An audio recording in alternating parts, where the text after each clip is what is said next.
Ndị ọma m ụtụtụ ọma, ndị ọma m ehihie ọma, ndị ọma m abalị ọma, ndị ọma m hi. Welcome back to Learn Igbo with Naza, a place where language meets culture. Today we're going to be talking about the 4 market days of the Igbos. We're going to be talking about the story behind these 4 market days. Why exactly do the Igbo people give their children the names of these market days? Grab your books and your pen because this is history.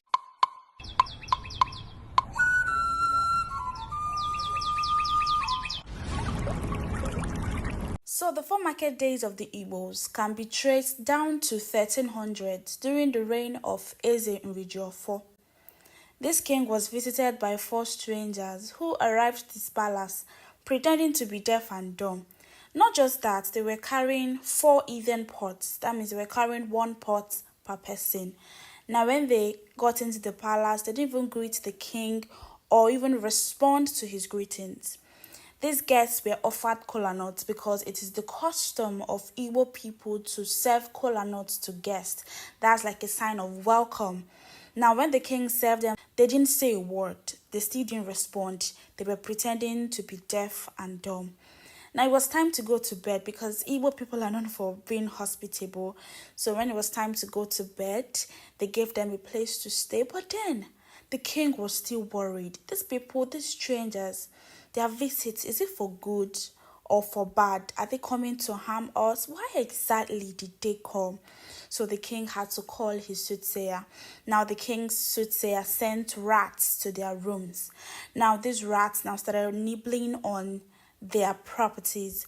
The rats started nibbling on a kid's earthen pot.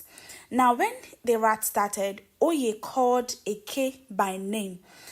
Eke woke up, and then when Eke woke up, Oye was like, this rat is nibbling on your property. Wake up, wake up. And then Eke woke up and chased the rat away. So the rat ran away.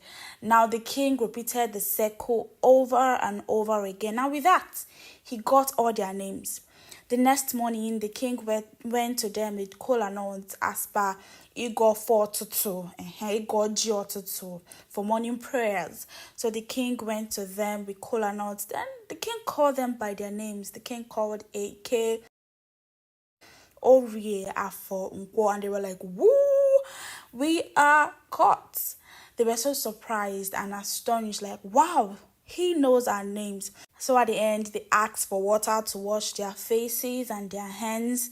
After eating the kola nut that the king brought for them, they presented 4 earthen pots. Remember I said that they were carrying earthen pots, each of them. So they presented this earthen pot to the king and instructed him to keep it at the front of the shrine. Now each of the pots should be facing the sun. However, Eke, who was their spokesman, went on and introduced himself. I am Eke, and this is Orie, Nkwo, and all that, and all of them. And he said that they were messengers from Chuku, and told the Eze that the first pot belongs to him, Eke. The second one belongs to Orie, the third one to Afo, and the fourth one to Nkwo. Now he said that these pots were gifts from Chuku, and that the king and his people should observe these names as market days, and it's on those days that buying and selling should take place. That is why today we have the Eke, Orie, Afo, Nkwo as market days. Now, not just that, he also told them that they should give their children these names. So their sons should answer names like Okeke, Nweke, Okoye, Nwankwo, Okafo, and the likes. And now said that the female children should answer names like Mbeke, Mbori, Mbafo, Mbankwo, and all that. Now, because it is village, everybody has to carry the news. It is something strange. Guests coming in and saying sort of things. People carried it, it went around Igbo land, until today, we are still telling this story. So that exactly is the story of the 4 market days of the Igbos. Don't forget to like, share, subscribe. Yes, subscribe so you don't miss out on the juicy histories of the Igbos. Alright guys, write on the comment section, are you going to give your daughters names like Mbeke, Mbori, Mbafo and the rest? Or are you going to give your sons names like Nkwo, Nwafo and the likes of it? Guys, bye!